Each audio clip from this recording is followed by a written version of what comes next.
Unbelievable experience, the first classic win. So, I don't know, how are you feeling, bro? Doing great. The horse came out of the race perfect, and it's relaxing in the stall, so we're very, very happy with that. You all bought the horse privately, correct? Correct. Yeah. And what did you see? What did you think? Well, a lot of things. I mean, the horse ran first time out of the one hole at Gulfstream Park in a maiden special weight, broke slow, going 6.5 furlongs, and came up the backside down on the inside, split horses at the quarter pole. Actually split 3 horses at the quarter pole like it was a seasoned racehorse. It's a 2-year-old in September. It was 2-year-old year, which you don't see that happen too often. Split those horses and then got to the 8th pole and leveled off like a good horse and opened up 6-7 on him like it was nothing. And then we did some research on our due diligence as far as the way the horse looks, his mind, the numbers, the buyer numbers, rag numbers, thoroughgraph, they all come back what we like to see. And our vet that we probably used 150 times, Dr. Jonathan Allen, did a pre-purchase exam for us down there at Gulfstream, and we decided to pull the trigger on him and buy him. And then at that point we moved over to Saffy Joseph's barn at Gulfstream. So, he's a great story because of all he's been through in the last 10 years and such, and comes back and wins. But you're two guys who no strangers to horse racing and decide, let's get back in after about 10 years out, correct? As well, owners, but as direct owners. I was in it through up to 15, 16. Okay. But you'd been out, what he told me is you guys said, let's get back, you want to get back in and try to get yourself to the Kentucky Derby. Correct. And you bought a horse that took you to the Kentucky Correct. Derby. Right. So this is I think is quite the story of, you set out. It's not your typical story, I called him and I said, hey, let's jump back in. Let's find a Derby horse because I want to go to the Derby. I was never going to go unless I had a horse in it. And, he started scouring and he was our second purchase. And it just happened to be the right one. I think he was in the right place at the right time and saw the horse run at Gulfstream. So, and it's all worked out. Have you all heard from Saffy since Oh, yeah, yesterday? of course. Oh, yeah.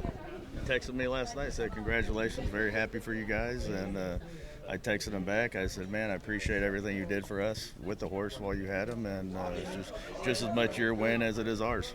So he's a great guy. And you still have a number of horses with him. Oh, yeah. We've got 16. Yeah. 16 with him. We ran second or third yesterday in grade 3 up at Woodbine. We won Mystic Lake. So.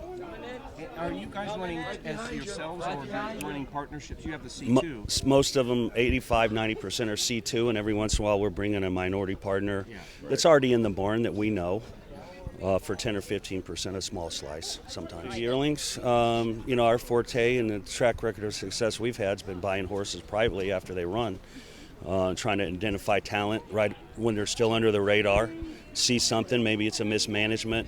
In this particular case, White Abarrio, it wasn't mismanagement. He only run one time, but so you can see things. Maybe they're trying to make a grass horse out of a dirt sprinter or whatever. And we try to pick up on a few things that we can change. Maybe it's a surface switch, a trainer switch, distance switch. And, we just think we have a little more information to go on after they run. Well, you know what? To be honest, I'm already thinking about what's the next step for this horse. So I'm really not trying to bask in any glory or anything right now, to be honest. I'm trying to map out what's best for this horse coming up and how to get him over to the Saudi Cup, which is going to probably be our next goal, and the sharpest he can be. I mean, if you were to tailor-made a race for this horse, personally, I would draw it up 1 1/8 miles. I'd draw it up one turn. I'd put a $20 million purse behind it, and then we'd go running it. And that's what's happened with the Saudi Cup. So we just got to figure out what's the best avenue with Rick to get the horse to peak in that race. Do we run him one time? Do we send him over there and get him acclimated? So we got plenty of time to strategize for that.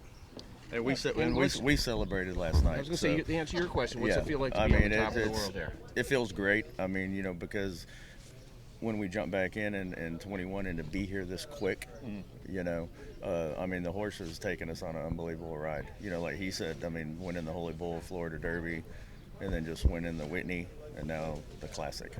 You can't dream that, right? That's just You can dream it, but it would seem a little outrageous. Exactly. That's what I would mean.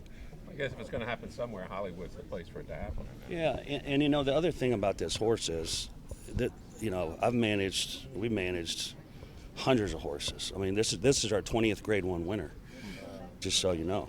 And this has probably been the most difficult management job I've ever had to do, just because of the roadblocks and the hurdles that are out of our control. It's hard enough managing a horse just based on the horse, and then you start factoring in politics and some other things that happened at Churchill and Naira and other things, and sometimes you have to go from plan A to B to C, and in only that case did we have to do it here. We had to, in the middle of all that, we had to figure out what we want to do with the trainer switch. So it's been a lot of obstacles to overcome, but when you got a good horse like this, they'll do it. How'd you find Dutrow? Well, I've had a long relationship with Rick. Okay, Paul Pompa was a good friend of mine for a long time. We bought a lot of horses with him, and so I've known Rick. I know exactly what he's capable of. I know the horse he likes to train, what kind of horse it has, any kind of issue, what he's best with, etc. So, you know, there was a very short list in New York because we wanted to run in a Met Mile, and that was the goal. And I called him up. We talked for 20 to 30 minutes. I told him what the game plan was, and we decided to pull the trigger on him and go to Rick. You know, he's one of the best horsemen in the world, bar none, and that's just a fact. Well, and we had to move quick. I mean, because what were we, 3.5 weeks out from the Met Mile, and had to make the switch from Safi. So, I think it was definitely the right switch. And you have that right. You told me you saw the horse on a Friday in Gulfstream, and you guys had the deal done the next day. I had a signed contract, vetted him. I had Dr. Allen over there. Dr. Allen's one of the best pre-purchase vets in the world. He vetted Blind Luck for me. She was a Eclipse Award winner. He vetted Dubai Majesty. She won the Breeders' Cup Filly and Mare Sprint. She was an Eclipse Award winner. I fly him all over the country. He vetted another horse called Nautical Star, who's an up-and-coming horse for us.